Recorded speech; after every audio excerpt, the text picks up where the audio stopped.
Kamusta po kayo? Bago po ang lahat, first things first.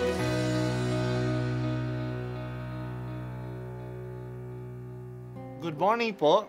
Sinisimulan po natin ngayon ang first things first. At dito po, tinatalakay natin sa unang bahagi ng umaga natin ay ang first readings na binabasa po sa banal na misa. Ito pong tinatalakay natin kasi madalas po kasi marami na tayong alam tungkol sa gospel readings. Pero konti po ang nagsasalita sa first readings. Pero ang first readings, bahagi din po yan ng Biblia, ng banal na kasulatan.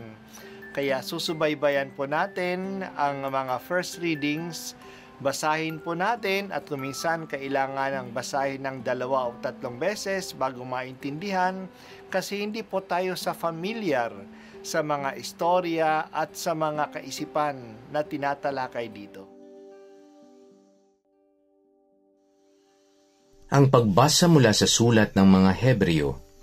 Noong una, nagsalita ang Diyos sa ating mga ninuno sa iba't ibang panahon at sa iba't ibang paraan sa pamamagitan ng mga propeta.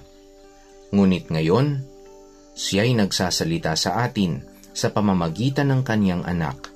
Sa pamamagitan ng anak ay nilikha ng Diyos ang sansinukob at siya ang itinalaga niyang magmay-ari ng lahat ng bagay. Ang anak ang maningning na sinag ng Diyos, sapagkat kung ano ang Diyos ay gayon din ang anak. Siya ang nag-iingat sa sansinukob sa pamamagitan ng kaniyang makapangyarihang salita. Pagkatapos niyang linisin tayo sa ating mga kasalanan, siya'y lumuklok sa kanan ng Diyos, ang makapangyarihan sa lahat. At kung paanong higit na di hamak ang pangalang ibinigay ng Diyos sa anak, gayon din, siya'y higit na di hamak sa mga anghel, sapagkat hindi kailan sinabi ng Diyos sa sinumang anghel, "Ikaw ang aking anak, ako ang iyong ama." Ni hindi rin niya sinabi sa kaninuman sa mga anghel, "Ako'y magiging kaniyang ama, at siya'y magiging anak ko." At nang susuguin na ng Diyos ang kaniyang bugtong na anak sa sanlibutan, ay sinabi niya, dapat siyang sambahin ng lahat ng anghel ng Diyos. Ang salita ng Diyos. Salamat sa Diyos. Sinisimulan natin ngayon ang ordinaryong panahon ng simbahan.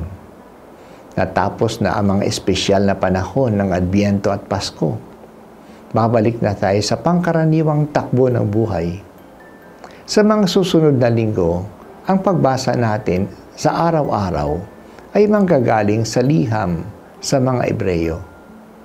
Noon, ang akala ng marami ay ito'y sinulat ni Pablo. Ngunit ngayon, dahil sa pag-aaral, alam natin na hindi ito sinulat ni Pablo. Pero maaaring ito ay sinulat ng isang tao na na-influensyahan ni Pablo.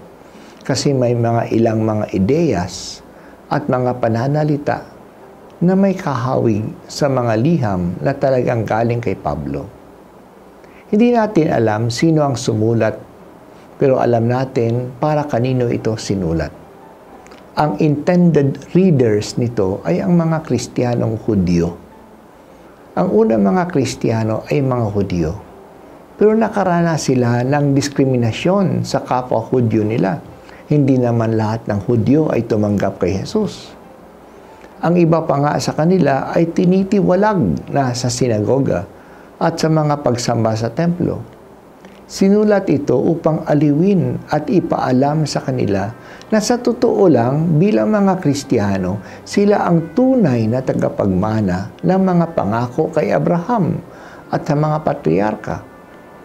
Ang kanilang pagsamba kay Jesus ay ang tunay na pagsamba kay Yahweh, ang Diyos ng mga Hudyo. Si Jesus ang punong pari sa ating pagsamba sa Diyos. Hindi na yung mga chief priests ng mga Hudyo. Nagsimula ang hiliham na ito sa pagpapakilala ng kahalagahan ni Jesucristo. Noong unang panahon, nagsalita ang Diyos sa mga tao sa pamamagitan ng mga propeta at ng iba pang mga tao na pinadala niya. Ngunit ngayon, sa ating panahon, Nagsalita na siya sa pamamagitan ng kanyang anak mismo. Ang anak ng Diyos na ito ay kasama na ng Ama noong nilikha niya ang mundo. Sa totoo lang, ang dahilan ng paglikha ay ang anak. Ang lahat ay ginawa sa pamamagitan niya. Ang anak na ito ay dakila sa lahat, kahit na sa mga anghel. Walang anghel na tinawag ng Diyos na kanyang anak. Kaya ang mga anghel ay sasamba sa kanya. Ang anak na ito ay magkakaroon ng laman at naging tao tulad natin. Ang Diyos natin ay hindi isang Diyos na malihim. Palagi siya nagpapakilala. Nagsasalita siya sa atin. Nagsasalita siya sa pamamagitan ng lahat ng mga ginagawa niya. Kaya ang kalikasan ay isang salamin ng Diyos, sapagkat ito ay ginawa sa pamamagitan ng kanyang salita. Nagsalita siya at nagkaroon at nangyari. Nagsalita ang Diyos sa pamamagitan ng mga tao na pinapadala niya. Pinapadala niya ang mga patriarka, ang mga propeta, ang mga pantas. Sa ibang relihiyon, pinapadala niya ang mga pantas nila at ang mga taong banal. Pero ngayon, sa ating panahon, pinadala na niya ang kanyang anak. Kaya ang mensahe ni Jesus ay ang kabuuhan ng pagpapakilala ng Diyos. Kung naniniwala tayo na si Jesus ay ang anak ng Diyos na pinadala sa atin, ang sinabi niya ay ang final say ng Diyos.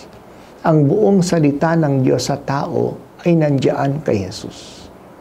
Hindi maaari na pinadala na niya ang kanyang anak at may iba pa siyang ipapaalam sa atin na hindi niya sinabi sa kanyang anak. Jesus is the definitive word of God to us. Ang hamon sa atin ngayon ay lalo nating alamin at lalo nating suriin at tanggapin ang salita at ginawa ni Jesus. Salamat o Diyos sa pagbigay ninyo sa amin ng inyong anak. Siya ang tunay na nagbabalita sa amin tungkol sa iyo. Wala ring makadadala sa amin sa langit, kundi yung nanggaling sa langit. Tinatanggap namin si Jesus. Akayin mo kami na lumapit sa Kanya kasi hindi namin siya matatanggap kung hindi mo kami dalhin sa Kanya.